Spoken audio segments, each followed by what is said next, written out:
নমস্কাৰ মই দাসনুকু চেনেলত আপোনালোকক স্বাগতম জনাইছোঁ। আজি আমি আলোচনা কৰিব লৈছোঁ মেট্ৰিক পাছ কৰাৰ পিছত ছাত্ৰ ছাত্ৰীসকলে কি ষ্ট্ৰীমত এডমিশ্যনটো ল'লে ভাল হয়। কিছুমানে ধৰা ছায়েন্সত ল'ব বিচাৰে, কিছুমানে আৰ্টছত ল'ব বিচাৰে আৰু কিছুমানে কমাৰ্চত ল'ব বিচাৰে বা অন্য কিবা ভাগ আছে যদি ল'ব বিচাৰে। কিন্তু কোনটোত ল'লে ভাল হয়, এইটো সিদ্ধান্ত কিন্তু লাইফৰ একদম ডাঙৰ সিদ্ধান্ত। এই সিদ্ধান্তই আমাৰ লাইফটো চেঞ্জ কৰি দিব পাৰে। যদি আমি ছায়েন্সত লৈছোঁ তেতিয়া আমি ছায়েন্সটোৱে ভালকৈ কৰিব লাগিব, যাতে আমি পিছত উপলব্ধি নকৰোঁ যে আমি আৰ্টছত ল'লে চাগে অমুক কৰিব পাৰিলোঁ হয় বা কমাৰ্চত ল'লে অমুক কৰিব পাৰিলোঁ। চ' এইটো আমাৰ জীৱনৰ আটাইতকৈ ডাঙৰ সিদ্ধান্ত, আমি মেট্ৰিক পাছ কৰাৰ পিছত কোনটো ষ্ট্ৰীমত এডমিশ্যনটো ল'ম। চ' আজি মোৰ লগত এজন মেডিকেলৰ ষ্টুডেণ্ট আছে, তেওঁনো কি কয়, তেওঁৰ অভিজ্ঞতাৰ ওপৰত আমি কিছু কথা আলোচনা কৰিম। আহক। নমস্কাৰ, মোৰ নাম শ্ৰী বিকাশ sonowal। মই ইয়াৰে অসম মেডিকেল কলেজৰ এজন ছাত্ৰ। চাওক, হয়, আৰ্টছ, ছায়েন্স আৰু কমাৰ্চ এই তিনিটা ষ্ট্ৰীমত কোনে কোনটোত ল'ব সেইটো তেওঁলোকৰ নিজৰ ইচ্ছাৰ কথা। যদি তেওঁ সৰুৰ পৰা ইচ্ছা আছে যে মই প্ৰশাসনিকৰ লাইনত যাম বা কিবা তেনেকুৱা ধৰণৰ লাইনত যাম, তেন্তে তেওঁ আৰ্টছ ল'ব পাৰে। যদি ভাবে তেওঁ ছায়েন্সৰ প্ৰতি তেওঁৰ ইচ্ছাটো বেছি আছে, তেতিয়া ছায়েন্সত ল'ব পাৰে। বা কমাৰ্চত যদি কমাৰ্চ লাইনৰ ইচ্ছা আছে, কমাৰ্চ লাইনত ল'ব পাৰে। মেইন কথাটো হ'ল ইচ্ছা।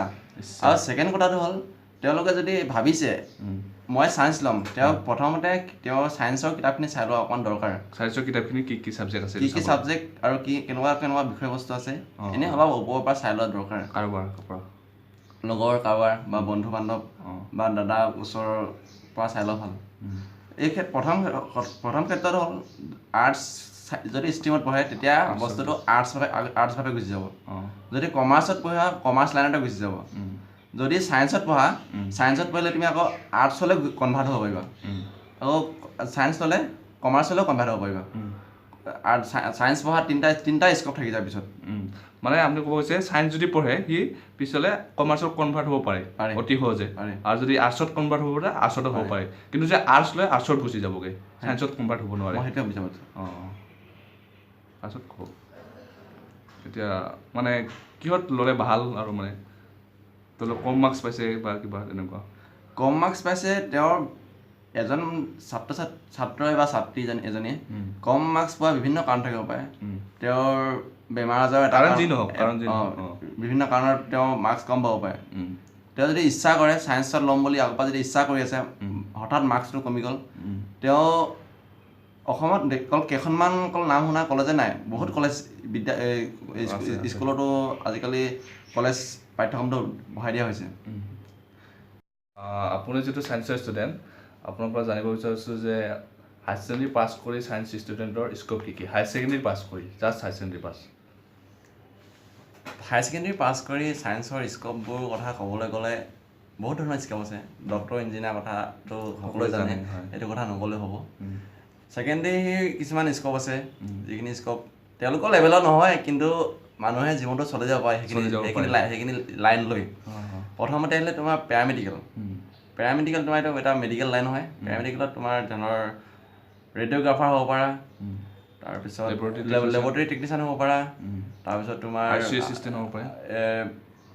ফিজিচিয়ান হ'ব পাৰা, অপাৰেশ্যন থিয়েটাৰ টেকনিচিয়ান হ'ব পাৰা। ইয়াৰ উপৰিও সেইটো হ'ল তোমাৰ পেৰামেডিকেল। আৰু পেৰামেডিকেলত বহুত ভাগ আছে, সেইখিনি ভাগ তোমালোকে গুগলত চাৰ্চ কৰিলে পাই যাবা। আৰু ছেকেণ্ডেৰী তোমাৰ ফাৰ্মাচী লাইনটো পঢ়িব পাৰা। ফাৰ্মাচী লাইনৰ আজিকালি স্ক'প বহুত আছে। ফাৰ্মাচীটো যিখিনি মানুহে ফাৰ্মাচী পঢ়ি আছে তেওঁলোকে গম পায় বিভিন্ন ধৰণৰ কেনেকুৱা সুৰুঙাৰ মাজেৰে ফাৰ্মাচী লাইন প্ৰফেশ্যনটো চলাই যাব পাৰি। থাৰ্ডলি হ'ল হায়াৰ ছেকেণ্ডেৰী পাছ কৰাৰ পিছত তোমাৰ মেডিকেল লাইনটো বদলি, যদি তেওঁ ছায়েন্সত অকণমান দুৰ্বল হৈ গৈছে, তেওঁ বাকীকেইটা লাইন পোৱা নাই, BSc টো কৰিব পাৰে। BSc টো ভালকৈ কৰিব পাৰে। তাৰপিছত বা ষ্ট্ৰংখিনিও কৰিব পাৰে, এইটো অকল কোৱা নাই যে অকল দুৰ্বলখিনি BSc কৰিব, সকলোৱে কৰিব পাৰে। BSc টো এতিয়া ভালদৰে কৰি আকৌ MSc এডমিশ্যন লগাই তেওঁলোকে এটা নিজৰ জীৱনটো সফল কৰিব পাৰে। ইয়াৰ উপৰিও তেওঁলোকে ডক্টৰ ইঞ্জিনিয়াৰ কাৰণে কচিঙো ট্ৰাই কৰিব পাৰে। কচিং কৰি আকৌ তেওঁ বিভিন্ন ডক্টৰটো যদি কচিং কৰিছে তেওঁ ইঞ্জিনিয়াৰ পাই যাব পাৰে, বা ইঞ্জিনিয়াৰ কচিং কৰি যদি ডক্টৰ পাই যাব পাৰে। তেওঁলোকৰ ভাগ্যৰ কথা কোনো ক'ব নোৱাৰে। মই ভাবোঁ ছায়েন্স ষ্ট্ৰীমটো পঢ়িলে বহুত স্ক'প আছে।